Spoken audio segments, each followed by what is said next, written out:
Week's episode of The Wellbeing Show. I'm your host, Noel McDermott. I know that because it says on the screen, otherwise I'd forget. I've had a cold for a week and my brain isn't working. Got a great guest this evening, Simon Blake, who we're going to introduce in a second. He's going to sort of tell us about his life and his work, which are both very impressive, to be honest. Here comes the first sneeze of my cold. I'm holding it off. I'm going to be doing this all night, I'm afraid, folks. But just for that, to let you know, as usual, if you're listening to this on a Wednesday evening, it's the 18th of January at the moment, sort of around about 9 o'clock UK time, it's live. And therefore, love it if you joined in, drop us a message on one of the platforms for streaming on. I think at the moment we're on YouTube and we're on Facebook Live, although I did see us on LinkedIn as well. I don't know how that happened, but maybe it's just a video put up there later on, but who knows. And it'd be lovely to hear from you. You can drop us a message or drop me on WhatsApp, 07506 319 745. That's 07506 319 745. Oh, James has just told me we are live on LinkedIn. I don't know when that happened, but that's brilliant. So LinkedIn allowed us on eventually. It's only been a year of asking, but there you go. So it'd be lovely to hear you on WhatsApp at +44, obviously, if you're outside the UK or calling from a non-UK number, +44 7506 319 745. That's it. If you listen to this outside of sort of 9 p.m. on the 18th of January, it's a repeat, so don't call me. I'm not going to be happy if you do that. But if it's within 9 and 10 p.m., I'll be very happy to hear from you. That's me, done. Simon, hello, welcome to the show. How are you doing? Very good, thank you. Yeah, it's late for me being up at 9 o'clock at night, but apart from that, yeah, so I'm feels like quite a treat. Good. Are you usually tucked up in bed by 9? Is that what happens? I start thinking about going to bed. So my brain starts closing down. And normally by the time the dog's been out and I actually get into bed, it's probably about 9:45. But yeah, I'm definitely not what you would call a late night owl. You have so much work to do. I'm surprised you're managing to survive till this time of night. I'm very impressed that you've got any energy left at all.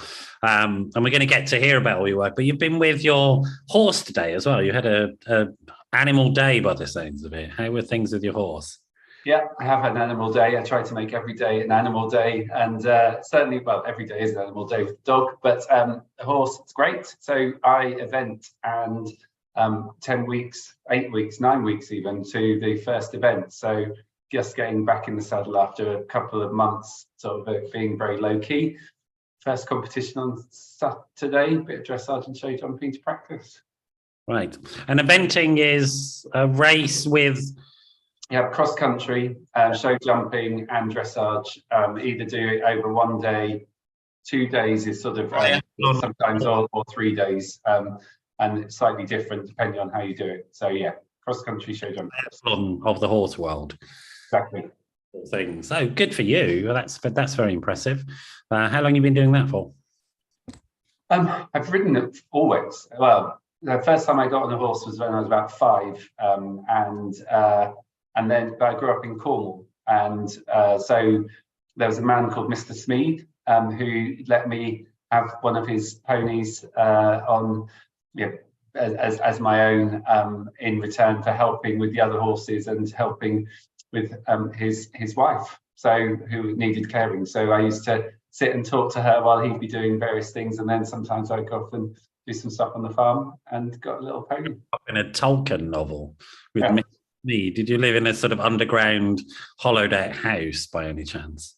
We didn't. We lived in a bungalow, but you know there were fields behind. Great stuff. Where did you grow up, by the way, just out of interest? North Cornwall. So the town was called Camelford, but so it's just sort of 3 or 4 miles away from Tintagel, which people are much more familiar with, King Arthur's land. Yes. So yeah, lovely, really nice place to grow up. They didn't have buses then. There are buses now, so it's all. You had a horse, didn't you? So you didn't need a bus. You just clip-clopped around, sort of. Yeah. Exactly. Quite idyllic. Was it just you, or did you have siblings as well? I have an older brother who is 4 years older than me. Sadly, he died a few years ago. But we were growing up. We had plenty of time to spar with one another, and I was always the sort of annoying one. When I was 11, he was 15. When he was 18, I was 14. So I'd always be there going, me, what about me? We learned to love and hate each other at the same time, I think. You learned to tolerate bruises, I imagine. the whole shed load of bruises. Yeah. Sure, I'm quite sure there were quite a few. Me and my brother were stuntmen. We decided we were stuntmen, which invariably meant we ended up in hospital a lot. I don't know how my mum survived the two of us, to be honest. She's sort of like, she eventually died, but it wasn't because we terrified her. It was just something else got her. But I'm surprised she survived us too, to be honest. My mum was a jeweller, so talking of stuntmen, and we used to go around to the agricultural shows selling jewellery, and we saw Evel Knievel at Peterborough Showground. Get out of here, you didn't. That's a genuine claim to fame. I'm really impressed. I'm going to be asking for your autograph after that. I've got his somewhere. Have you? I had Evel Knievel, the stunt bike, you know. There was a toy you could buy called the Evel Knievel stunt bike, which would jump up ramps and spin and land. And so it was red and blue, wasn't it? Yes, it was my favourite toy of all time, and that was it. So, oh God. I put it on my Christmas list every year for many years, along with Mr. Frosty. I never got it. You had a very neglectful childhood as well as it was being idyllic. No plastic in our house. I know a few good therapists who can help you over that trauma, don't you? We'll sort you out after the show, okay? And so you had this, sounds like a very lovely childhood in a hobbit cottage, riding horses and getting beaten up by your brother. So that you couldn't want for more than that, really, could you, to be honest? Summarizes it very well. And how did you make that leap to then working with, because you then moved on to, I guess you were successful at school, you got through school, you went to university, that sort of route, yeah? I did. I wasn't brilliantly successful at school. I didn't get any A's or A stars in my I was one of the first years to do GCSEs. I was just in that bit. I got five B's, a few C's, and a D at GCSE, and then but I wasn't that interested at school, and our school wasn't that interested in people who weren't interested, which is fair enough, I guess. And then went to sixth form to do sixth form college actually to do my A levels, and then went to Cardiff University. And what did you? But I guess the key. Sorry. What did you study at Cardiff? Psychology. I was supposed to be an educational psychologist by now, but I fell in love and sort of chased somebody around a bit and came back and forgot to apply and got interested in sex education job. And just, been on a lovely adventure since then and just never quite got around to it, almost 30 years on. Yeah, so that nicely gets us to the first piece of work that you did, which was working in sex education with young men, was it? Right, that's right. I think just to make the link to your point before, my education bit. So in Camelford, there was a special unit attached to our primary school for children with Down syndrome. And Action for Children NCH Action for Children at the time used to run a play scheme during the summer, and I volunteered to work on the play scheme and also the Riding for the Disabled Association. And so that was really how I knew to apply for a job to a charity. And so I worked at Cardiff AIDS Helpline as a gay men's outreach worker. When we were still, people still dying from AIDS-related illness rather than living with HIV primarily, and then got the job with the Family Planning Association doing sex education for young men in the South Wales valleys, which was really, amazing experience, and taught me a huge amount actually about what it means to have a gendered perspective on growing up, and to become aware of gender perspective and what it means in a positive way, what it means in terms of challenges, stereotypes of what it means to be a real man, as it was, and real woman, what those expectations were. So just talking to, I guess I was only 22, 23 at the time, and felt like I was at least 3 generations away from young people working who in reality were probably only 6 or 7 years younger than me, but just sitting and having those conversations, truly fascinating. Yeah. What were you sort of most surprised with, do you think? I guess, what was I most surprised with? I think the desire to talk.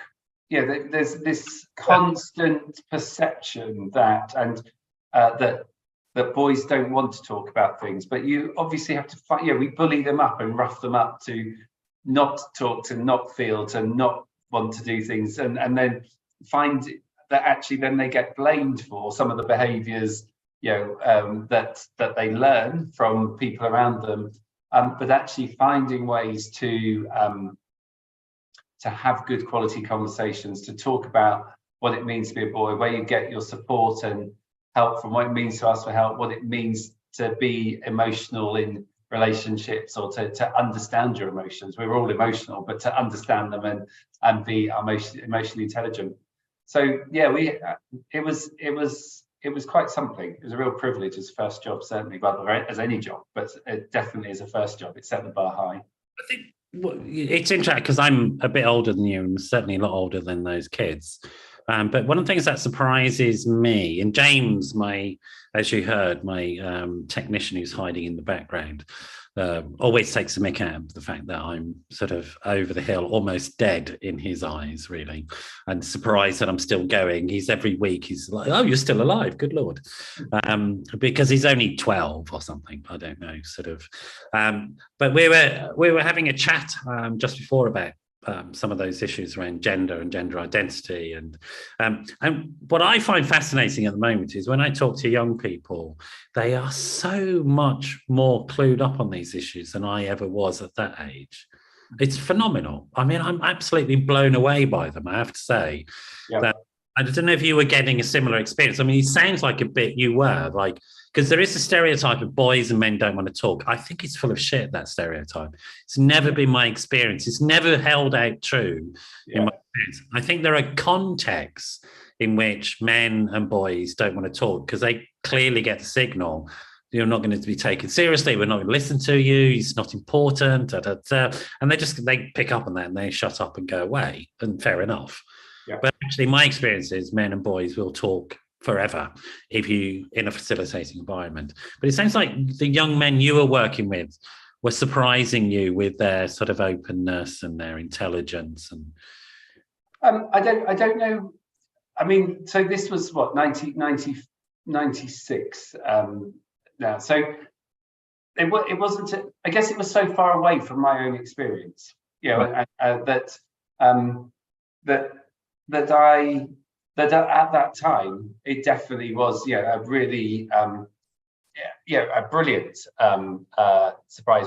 I had nothing to base really, I guess, this on. And I'd worked in America when I was a student on a summer camp for 3 years, and so had learned a bit about connecting and building relationships with young people and understanding young people. I think the bit which, perhaps I was more repressed about really was around, talking about sexuality, talking about emotions, talking about what it felt to be like to be a man, or to be growing up as a young man, about expectations. I don't think that had ever been part of my experience. I just and so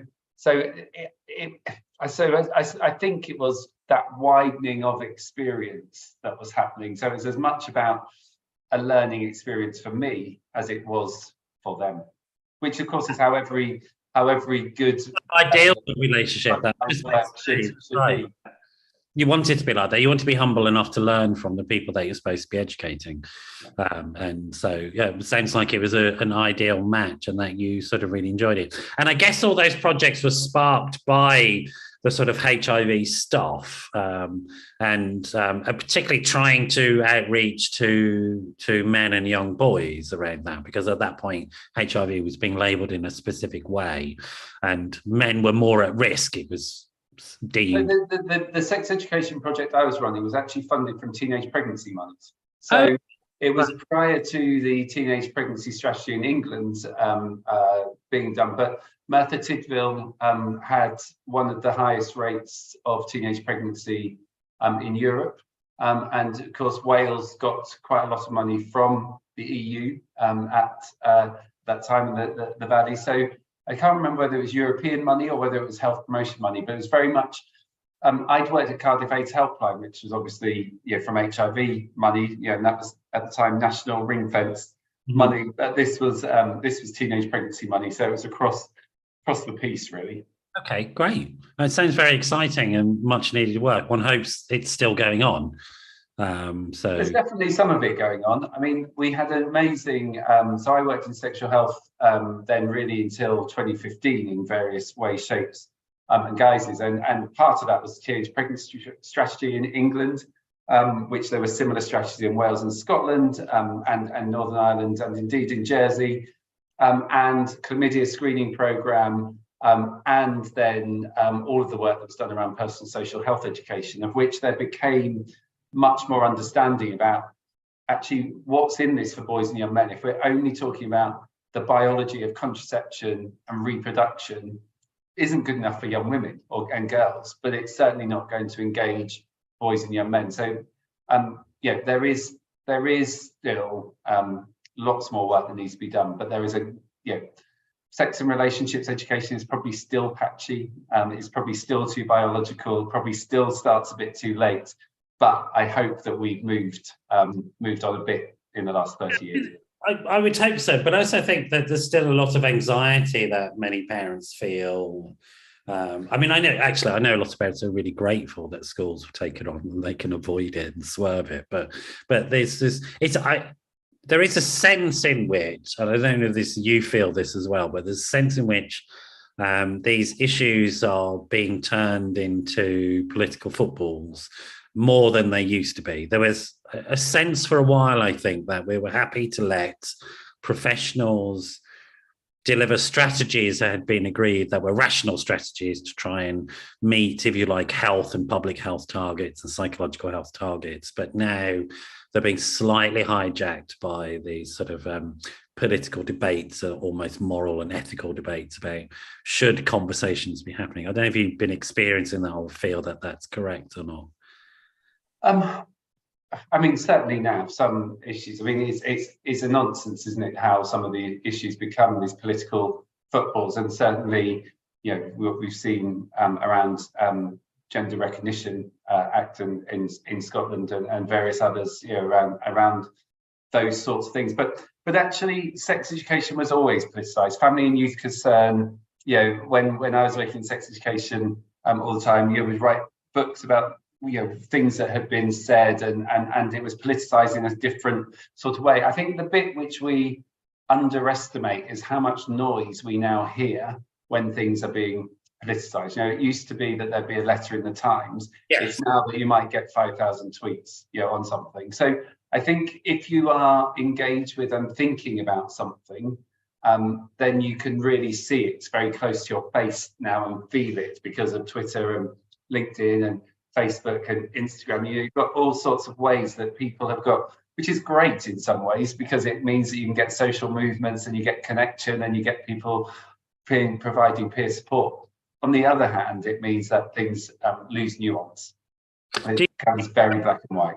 Are you allowed to have a personal position around these whole issues about gender recognition, or is that can you not step into? Because I know you run an organisation. I don't want to put you in an uncomfortable position, so you can just say I don't want to talk about it. I'm very happy to talk about it. I used to be vice chair of Stonewall, and we're absolutely supportive of the gender self-ID. There is absolutely nothing in any country that already has this, of which there are numerous, and states that prove or demonstrate that it creates the risk which people are saying the things which people are talking about are covered under the Equalities Act rather than under self-ID. And that I think the bit which we have to acknowledge is that there is a very real fear about violence towards women. The bit which is conflated is the sense of trans women and the idea that they pose a threat to cisgendered women as opposed to cis men providing that threat. And the thing which we have to do is find a way to have conversations, because the majority of people support gender self-ID, support the rights, dignity of trans people, trans men and women, just absolute solidarity with trans and non-binary people politicized on a day-by-day basis. I'm with you. I mean, as a psychologist, I'm fed up of. I was saying to James before the show, I'm fed up of having to treat suicidal children because society won't accept them, and it's just intolerable. And if you ask me to make a choice between a child that's being suicidal and hurting somebody's feelings, well, you can fuck off. There's no choice. It's that simple for me. In terms of I think it's really interesting because I spent many years working in the domestic abuse field and violence, male violence towards women field, and I think there are triggering subjects around it, which are deliberately triggered or maybe just triggered. I don't know. Maybe people are just triggered about it, but people seem to forget that most of this violence is by somebody you know. Yeah. It happens in your intimate relationships mostly. It's not from strangers, and it's certainly not from strangers sharing a toilet with you who may have transitioned from male to female. I mean, that's absolutely, it's never happened ever. And the idea that predatory offender would go through gender transition to be able to predate is bonkers. I mean, I think the key bit in all of this, of course, is that the net effect is it hurts everybody, because I think that's right. That it creates difficulty and challenge for trans people. It also for women who are perceived to be too butch. It creates all sorts of worry and concern. And of course, the bit about this is that it wasn't that long ago that gay men like me were also being people were afraid of us in toilets, and of lesbians in toilets, and so this sort of moral panic is a real issue. But of course, the other bit that we just then it isn't about one or the other. It is about everybody being safe. That rights is not pie. That everybody has the right to be safe. Everybody has the right to dignity. Everybody has the right to be who they are and to live authentically without fear. That's the bottom line for me. Yeah. It's interesting because I remember, because that was when I was an undergraduate, which was back in the days when dinosaurs were still walking the earth. And I am an old pterodactyl. I was just a little baby pterodactyl then. But I was in a show at uni, which was about these issues. So it's strange because it was a play about a very famous French hermaphrodite who ended up being hermaphrodite. Used to be a term for used for intersex people. It's not new, intersex, different genders. It's not new. If you go to traditional cultures, they always had 4 or 5 gender identities that you could choose from, mix and match. It's only us neo-Christian weirdos that have these binary things. I don't know why we need this binary. There's nothing in nature that is binary. That's a fact. Nature is based upon diversity. That's how health is expressed, through diversity. It's bonkers to think of it any other way. I was going to say now, it's twice now you said it's bonkers, and working mental health, and it's wild. It may be absolutely bizarre, whatever it is. It's not bonkers. It's not I definitely need to be told off my sloppy language. Thank you for that. I'm probably going to be sloppy though, so you'll have plenty of opportunities. I said it now. So yeah, take that as the ones. Please feel free. I thoroughly deserve it for my lack of correctness in my language. So, but it is a strange thing to think that people could argue that binary is healthy when nothing in nature is binary. And it's diversity and difference, and it's built in genetically for us to be different and diverse. 100%. And I think the bit which, having worked at the National Children's Bureau for a long time and really focusing on trying to create safe environments for children to grow up in. Obviously there are adults who are being hurt by all of this, but in amongst all of this moral panic, we've got another generation of children and young people who, as you said, in the worst of circumstances, may be suicidal, but also coming up with the scars and the damage that is being done, and that's unforgivable.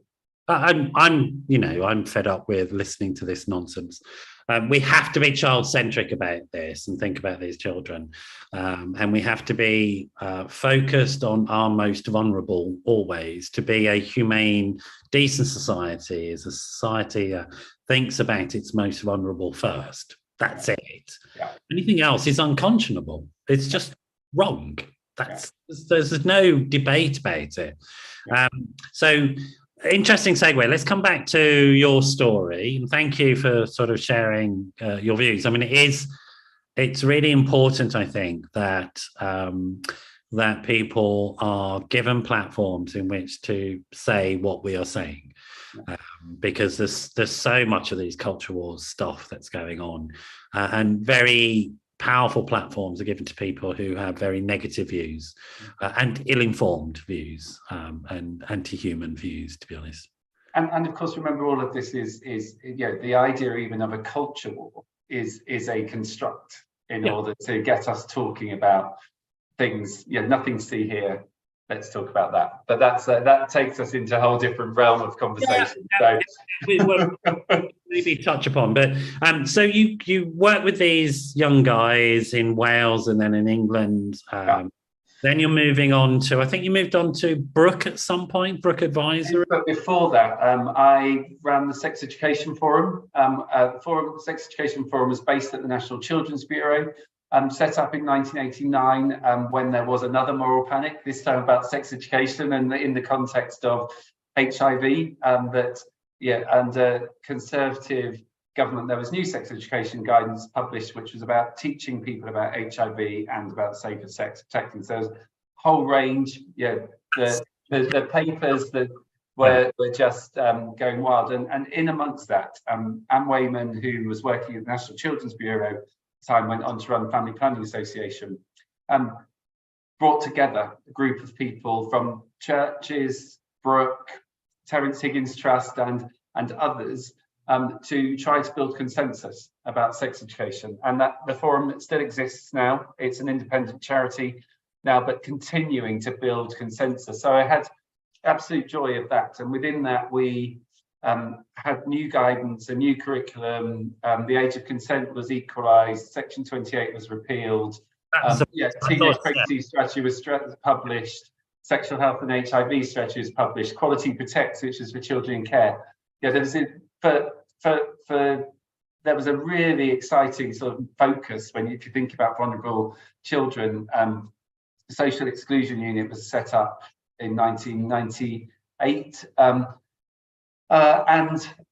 So I had that, and then I worked at the National Children's Bureau, did a whole raft of things, sort of drug education, sex education, play, children with HIV, childhood bereavement, volatile substance abuse. So a whole range of things. We sort of had at the National Children's Bureau, we had the things that every child needs in one department, and we had then the things that some children need in another. And I was in the this department was really about trying to ensure everybody got the health and well-being support, personal social health education that they needed, whether they're in criminal justice system, health settings, youth settings, schools, etc.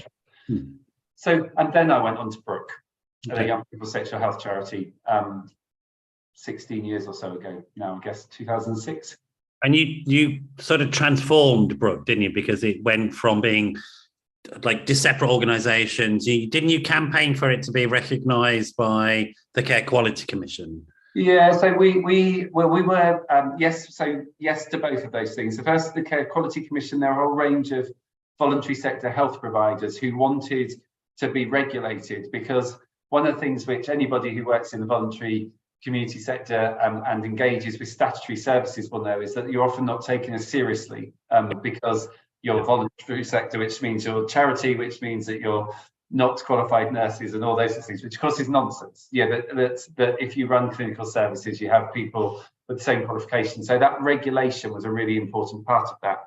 But Brook had been set up as independent charities when it was set up from the 60s onwards, because there were so many challenges to its existence, because of course it was challenging the status quo, set up by Helen Brook to provide contraception to unmarried women before the NHS did. That's right. And so if there was a legal challenge, then they were protected. They were protected organisations. But of course, segue off a little bit, because I think before Brook, and I think it is quite important, because I did a lot of work way back in the sort of closure programs around some of the learning disability hospitals and moving people into their own homes. And some people, we were moving in these communities which were identified as their community. Of course, they never born, they weren't born there, were born on the hospital and grew up in the hospital, but that was their community. And there was quite a significant number of older female patients, I would say 5 in the cohort I was with, who didn't have a learning disability, but were women who'd had children outside of marriage, had been institutionalised, been put in prison because they couldn't be found guilty of anything, but they were put in a learning disability hospital. And I saw with my own eyes one of those situations where I pretended to be asleep in a session once. I don't know if I told you this story. I was telling somebody about it the other week. But I knew this myth about these women who didn't have learning disabilities, who pretended to have learning disabilities because they'd lived in the hospital grounds for so long. And I pretended to be asleep in a session. And it happened. One of the women came out of character, and she started organising the patients, and she didn't have a learning disability at all. But she learned to fit in over the years. And that's what used to happen before organisations like Brook. And well, there was a huge, I mean, I've never heard anything quite like that before, Noel, but certainly what we know is people were ostracised from community, so people would have children, that they'd be taken, and then the child would come back. In the NHS, they were putting learning disability hospitals when they still existed. It's just that they don't exist anymore. Sure. Well, and yeah, we've you see a lot of it, don't you, associated with Ireland, and of course those things, same things happen in England, and the rest of the UK too. So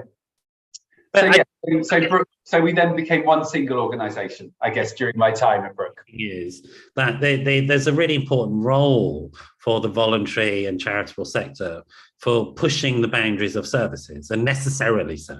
Yeah. And being able to advocate for vulnerable people, which is what Brook was set up to do.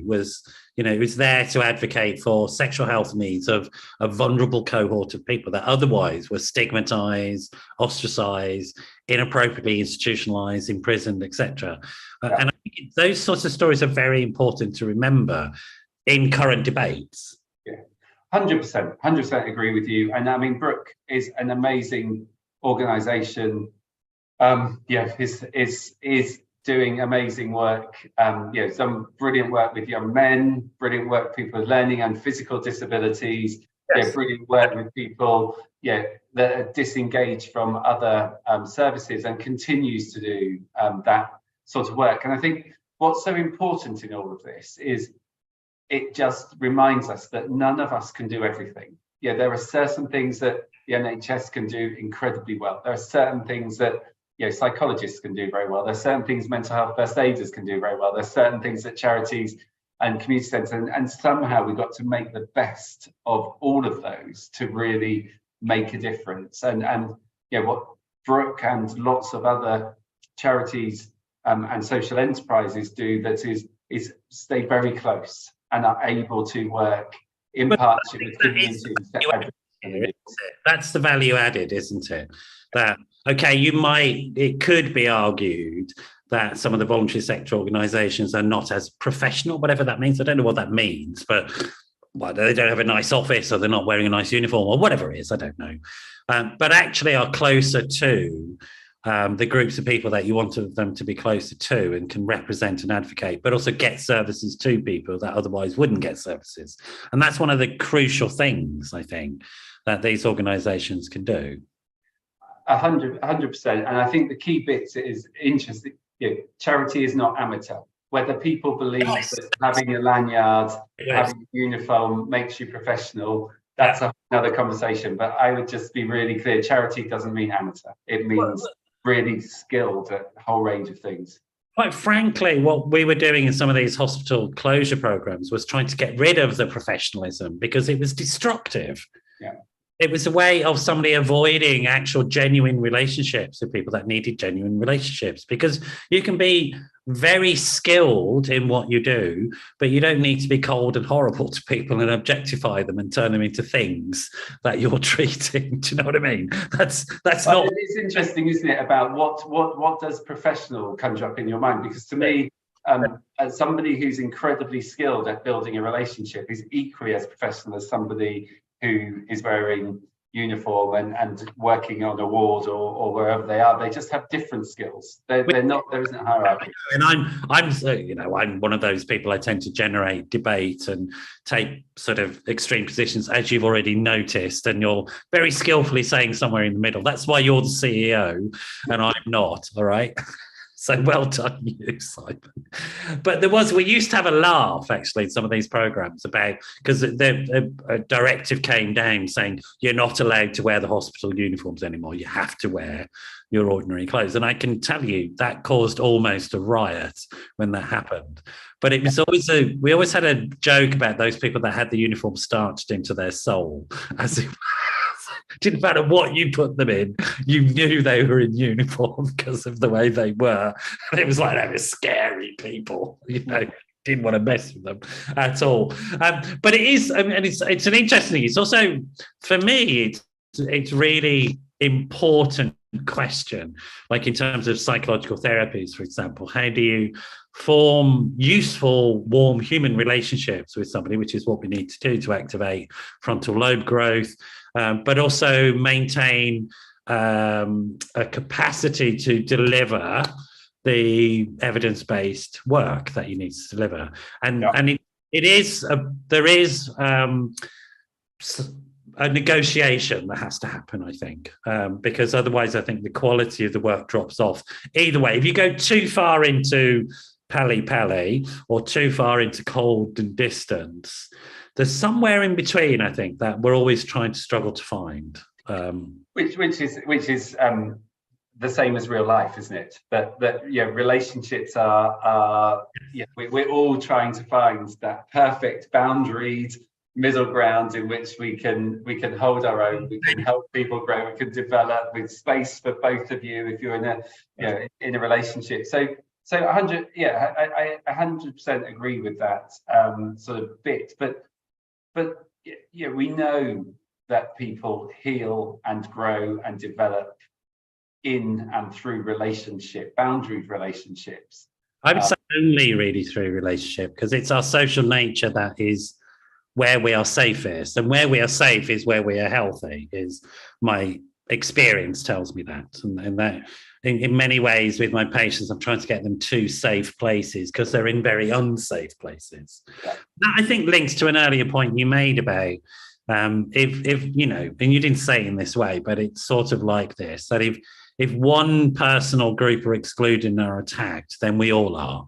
It makes us all unsafe. And if we manage, and actually what you said is more accurately like this, is what you said. If we can make the marginalized and the vulnerable feel included and safe, that has benefits for the whole of society, not just that group. And it's like getting people to understand that if we create safety rather than scapegoats, it makes all of us safer. Yeah. Well, and we can, amplify others. We can support others. We can, that sense of, I just find it really bizarre, that sense that you don't shine when other people shine. It's like if you're managing people, you help them be their best, because that's your job. Your job isn't to make you feel great. Don't pull up the ladder after you. I grew up in a very, very loving and just very working class environment. If you were to take social mobility, then it's almost a perfect case study. It would be unthinkable to now say, oh, let's close down the university options, let's close down the grant options, let's let's just do it. It's like, no, this is our job is to keep on fertilizing the ground for others and being the greenhouse. So you were in Brook. I imagine there was a bit of resistance to you, the changes that you brought in, but you've managed them successfully because of that whole conversation about we don't want to be too professional when we're close to people, but all of that stuff is negotiable and navigated, and certainly sort of in terms of developing systems that allow more effective interface between statutory and non-statutory sector services. I mean, I think that's always an ideal dream, really, to try and improve that. I think that, because I've been in both sectors. I've been in all sectors, to be honest. Yeah. And I enjoy that, and I enjoy particularly, and I still now work with the statutory sector, even though I'm in the private sector. Yeah. Again, people can be very simplistic about this stuff, but this partnership stuff that happens is golden. When it happens well, it's absolutely golden, because people are bringing a sort of rich, diverse experience and set of skills and set of views to the table, which increase capacity hugely, is my experience. Absolutely, and when we were going through the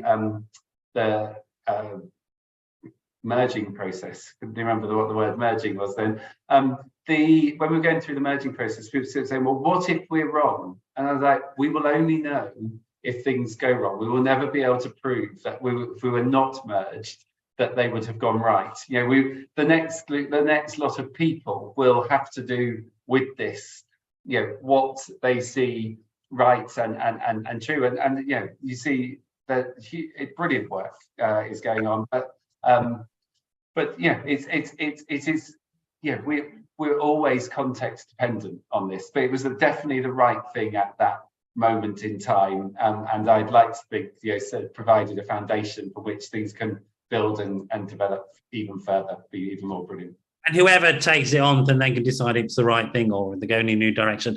Life is never static. I mean, it shouldn't be. I'm just about time. I want to move us on a little bit into so you go from Brook. Did you go straight to first? I went to the National Union of Students for 3.5 years, and then came to Mental Health First Aid England just over 4 years ago. All right. So tell me about Mental Health First Aid. Which is probably a correct assumption about most subjects, to be honest. So Mental Health First Aid England is a social enterprise, and the concept of mental health first aid was developed in Australia about 20 odd years ago, when people, unbelievably, when you think about how much we talk about mental health now, weren't talking about mental health in the same way, weren't thinking about how it applies to the general public. That we often hear about 1 in 4 has a mental illness over a lifetime, 1 in 6 a common mental health issue on a weekly basis or over the course of a week. What we don't say is all of us have a brain. All of us need to learn how to help our brain look after us. And what Mental Health First Aid does is 3 things, really. One is helps you to understand a bit about mental health and the brain, and that mental health is a continuum, that mental health is not mental illness, that mental health is something we've all got, which is an asset-based sort of model, and we can be mentally healthy with a diagnosed mental illness, and we can be very unwell without one. It's that sort of continuum, again, like life is not static. About stigma and the impact of stigma, and when I said earlier about bonkers, what we know is, of course, that stigma permeates through our language, it permeates through everything that we do, and that people living with mental illness or with poor mental health can often feel that they don't talk because of that sense of, will I be taken seriously? Will I get the next opportunity? Will people be frightened of me, etc.? Whatever it is, those things still exist. Then we do some work around signs and symptoms of poor mental health, how to respond if you see those, and how to have good non-judgmental conversations and signposting to sort of help. So that's the sort of core of mental health first aid. We as an organisation target workplaces strategically, and we work with instructor members who are we don't employ our instructors, they're self-employed or they work in organisations, all work together and train people in mental health awareness, mental health knowledge and skills, mental health first aid. And the reason that we do workplaces, work designed well, of course, should be good for us. But all too often, work can create stress and support, and people don't feel supported in the context of the workplace. So trying to create healthier workplaces and ensure that people get the support that they need. And you access people in workplaces. They then take it into their communities and into their families as well. The sort of curriculum that people can learn, they can apply to become mental health first aiders. It's like a physical first aider. Arrange for the Red Cross to come into my workplace and do a first aid course, and then you had CPR and burns and all that. Yeah. Similar. That's what you do. It's exactly right. CPR, I presume. Same principle. Yeah. Right. And so what would somebody learn typically? Is it a day, a week, or 2 days? The equivalent of 2 days. Okay. So 4 half-day sessions, and then so it's that bit about understanding about mental health and stigma, understanding the signs and symptoms, understanding how to respond in particular situations, and then understanding how to have those conversations. And so that's to the idea of you can have mental health and mental illness. I know what you mean, but why don't you say a bit more about that? So mental health then is what? How would you describe it? Well, we all have, so if I said physical health, you wouldn't imagine all sorts of illnesses. When we say mental health, people assume mental illness a lot of the time. That's probably the easiest way. It's my profession's fault, I'm afraid. I'll put my hand up to that. I'm going to take responsibility for that. Well, all of us, it's about what we've learned, isn't it? And you can have all of the blame individually if you want, but it is there, and I think but we all have mental health, like we want to be healthy, which is our exercise, our diet, and nutrition, but we think our brain is separate from that. So Ruby Wax describes our body and mind as a onesie, and that's the really important bit of this, that our brain needs water, our brain needs sleep, our brain needs rest, our brain needs movement, our brain needs good nutrition in the same way that our body does. And that's a key bit about and even if you have, so of course some people will need medication, maybe for a lifetime, maybe for a period of time, because of mental illness, but everybody can benefit from those things which are your good sleep hygiene, good food, all of that sort of thing. So mental health is about being an asset. Health and well-being in a broader sense, and not saying that you're either ill or well, but you could be literally both at the same time, in the same way that, I might have an injury, but generally be quite healthy. Well, we can have a long-term physical illness, and it can impact on our well-being, or not. So it's the same sort of thing. So people live with anxiety and are well. So it's not as clear cut as you're unwell or you're well. It's that we move along that continuum, and that may be because of circumstances. It may just be, and we don't. I think sometimes we try to overthink this, and it's not about. I think the really important bit is we've got to get more sophisticated, haven't we? If you ask a child, what this is, they'll say their arm, and as they get older, we'll learn that there's the elbow, there's the hand, there's the fingers, there's the shoulder, the bicep, tricep, etc. We're probably at the stage as a society where, when we talk about mental health is the equivalent of saying it's the arm. It covers everything. When actually, there's our happiness and our emotions and our sadness. Then there's, might be your common mental health conditions, and then severe enduring mental illnesses. And we're still fairly new in the conversation. Yeah, the way I view it, because my background is working sort of initially in inpatient ward settings, heavy-ended stuff, and acute wards, people coming in needing stabilization from acute psychosis, etc. That very serious, dangerous illnesses that people. But health and well-being never came into the conversation on those wards. Yeah. And they still don't. I mean, it is, but health and well-being surely has to be the core of whatever we do. So these days, the way I view it is this, that even with an active mental illness, you still need a health and well-being regime. And that improves your general sense of well-being and your general capacity to function, rather than very sort of narrow focused treatments, which you need as well. So you need the medication or you need the psychological therapies or whatever. But actually, it's that broader health and well-being, which includes social cohesion, social connections. Like you say, and I think a lot of people forget this, that we are physiological, psychological organisms. They're not divorced from each other. They're exactly the same thing.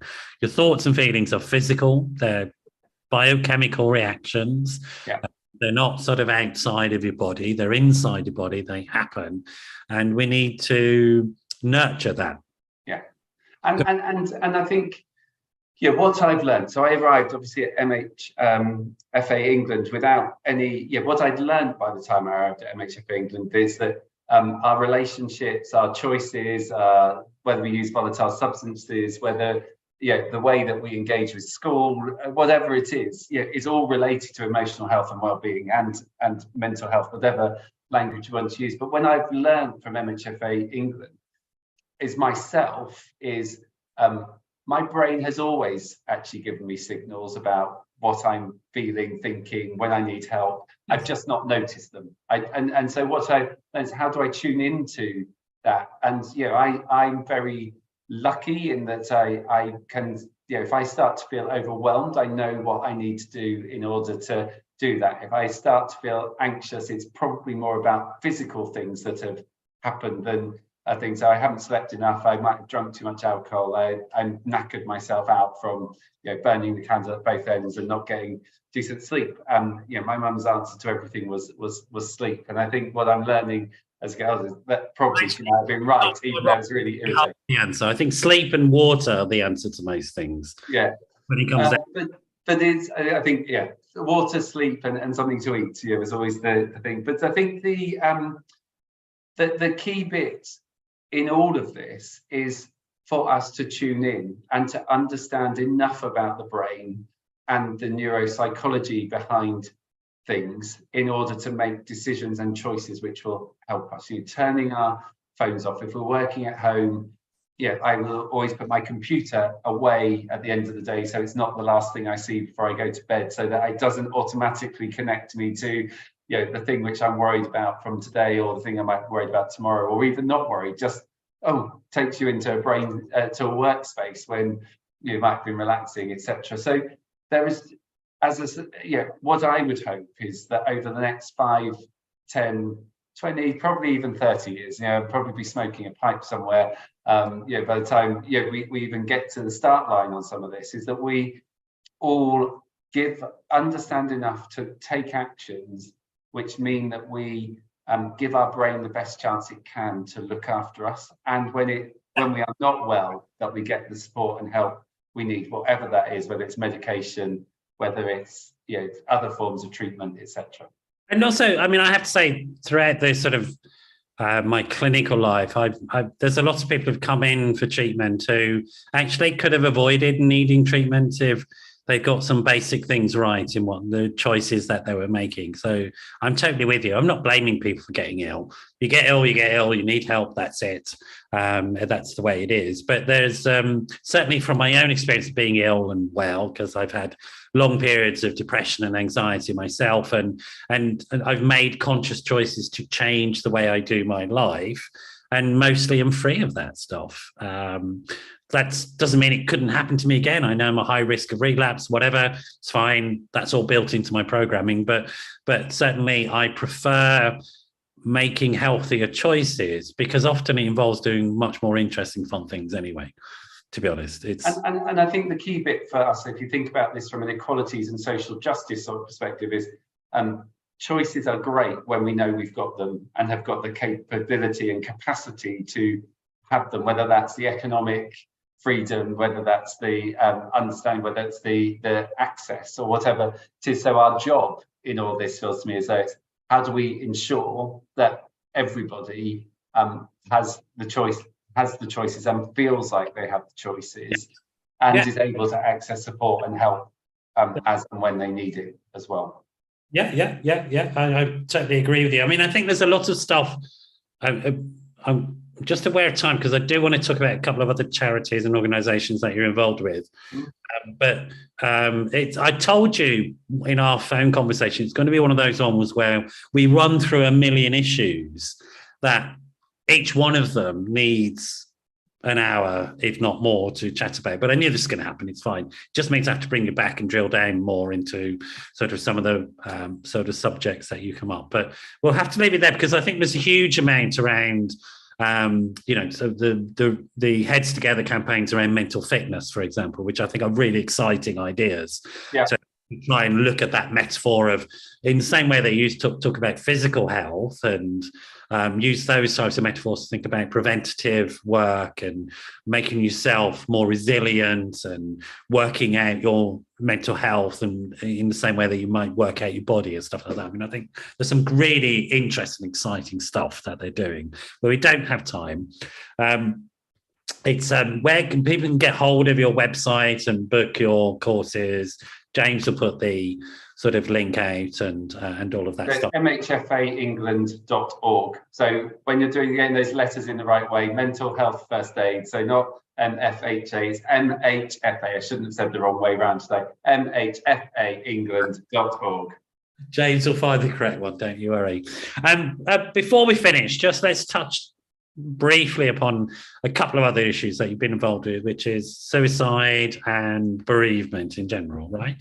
Yeah. Just tell me a little bit about that. And just for people who are listening, again, triggering subjects, all of these have maybe been triggering subjects, but if it's close to heart, there are organisations that help. The Samaritans are fantastic. James will put that out.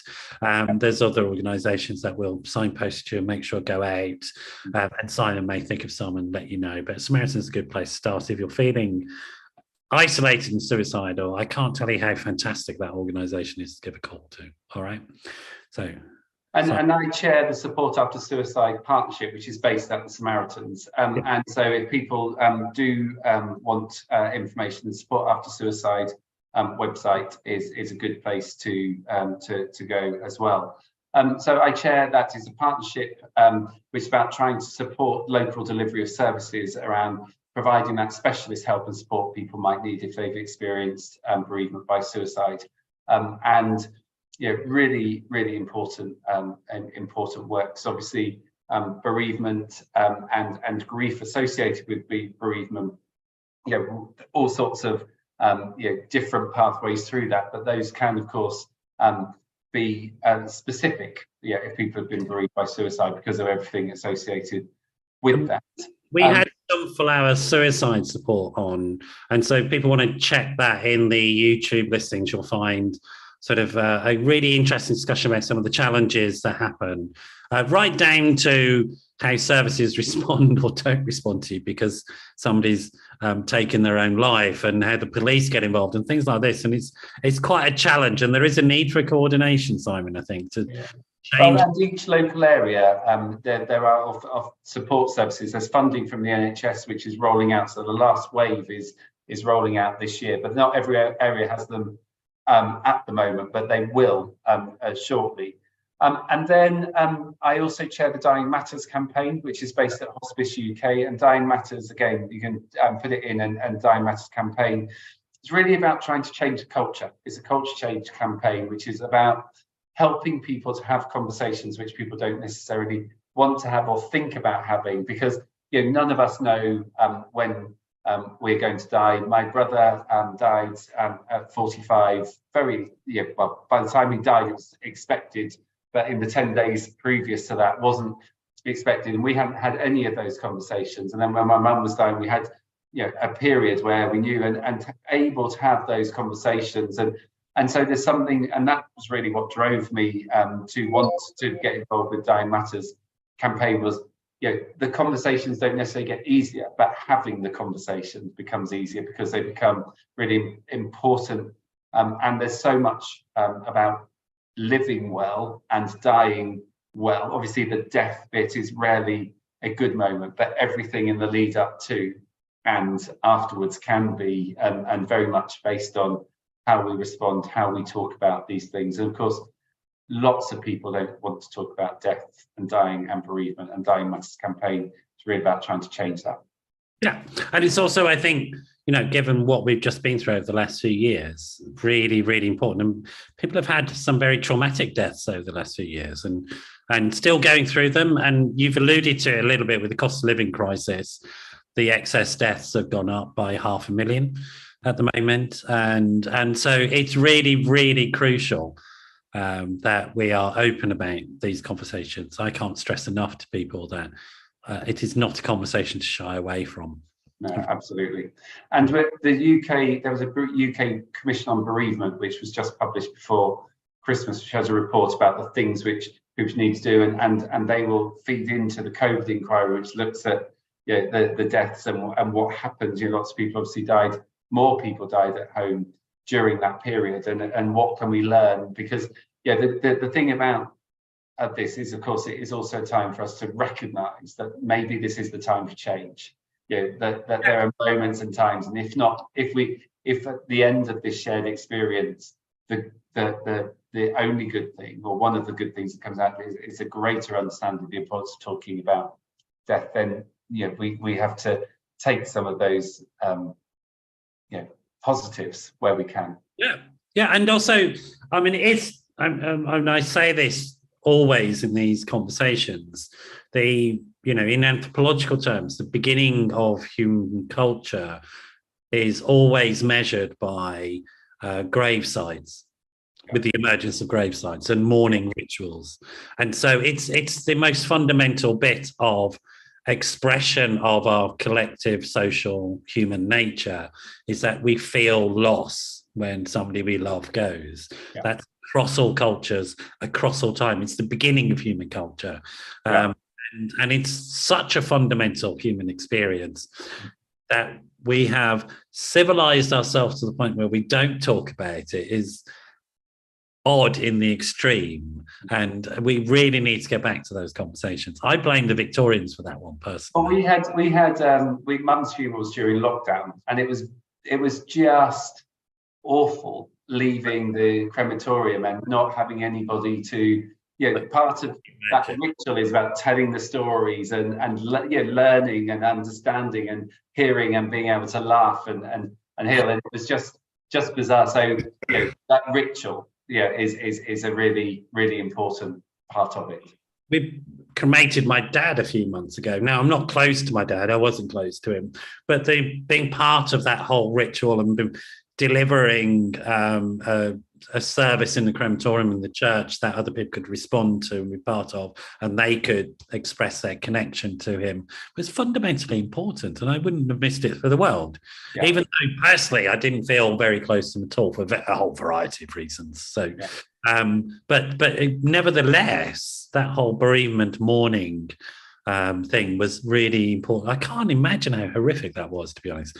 I mean, I knew it was happening at the time. I'd never met anybody personally who'd had to bury somebody during COVID. It sort of must have been dreadful. I mean. Yeah, was pretty grim, I have to say. But you know, we made up for it. We had a celebration after, and you do all the things, don't you? I guess the learning and the joy from it is that just because it doesn't happen in the sequence and the time that you expect, it doesn't mean it can't happen. Yeah, we can always go and correct and change and do. It's never too early or too late to do that. So yeah, it was bloody awful. Actually, it was 2 years ago this week. It was. But we made up for it in terms of. Well, I'm sorry you went through that. A lot of people have. Yeah. Again, thank you for sharing so honestly and opening up the conversation. And really, I think that's the point. It doesn't take away the pain, but it stops you feeling isolated, alone, and cut off. And so I can tell you clinically reduces your risk of suicide or despair. That's, for nothing else, is a really good idea. Don't go into the depression. You're not alone. I think that's one of the really challenging things about loss, is that it can almost feel like you're cut off, but you're not. It's the most common human experience there is. Yeah. When you start opening your mouth, people start sharing their experiences of loss as well. And you're pulled back into the human family again. Yeah.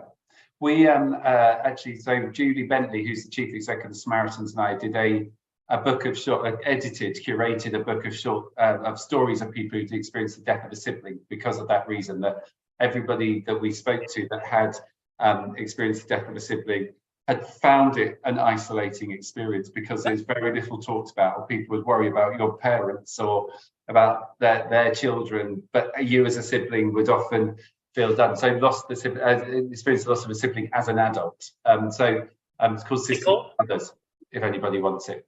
James, if you can put out Sisters and Brothers stories about the death of a sibling. It's on Amazon, and the money goes to Cruise Bereavement Care. Another fantastic charity. You've worked with all the best charities, Yeah, worked in some brilliant ones. Really have. Your work history is a fantastic, interesting history through some of the sort of really interesting work that's been happening in the UK. So, very lucky. Very lucky. I'm sure they're very lucky to have you as well. We are out of time. There's a lot of subjects that have come up, and I hope to bring you back on and we can look in depth at some of the subjects and begin to pull them apart, maybe even bring in partners who can share their experiences, particularly around the suicide, loss, death. Yeah, I think we need to generate more conversations around that.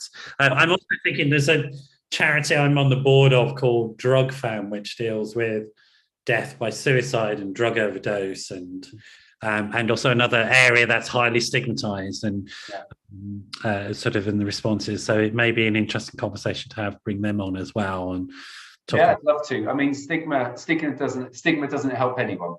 Silence doesn't help anyone. Secrets don't help anyone. I've never come across them helping anybody ever in 26 years of clinical practice. So I can sort of fairly much say hand on heart, it's a bad idea to do those things. All right, we're going to have to leave it there, I'm afraid, Simon, because we're sort of way over, actually. I'm going to get told off. You will. It's my fault. I take responsibility. I talk too much. I'll have everything else. Let's stay there. Bye-bye, folks. I'll see you all next week, and I've got a guest, but guess what? I can't remember who it is, but there you go. My pterodactyl brain is failing me yet again. But we do have a guest next week, and I will see you all next week.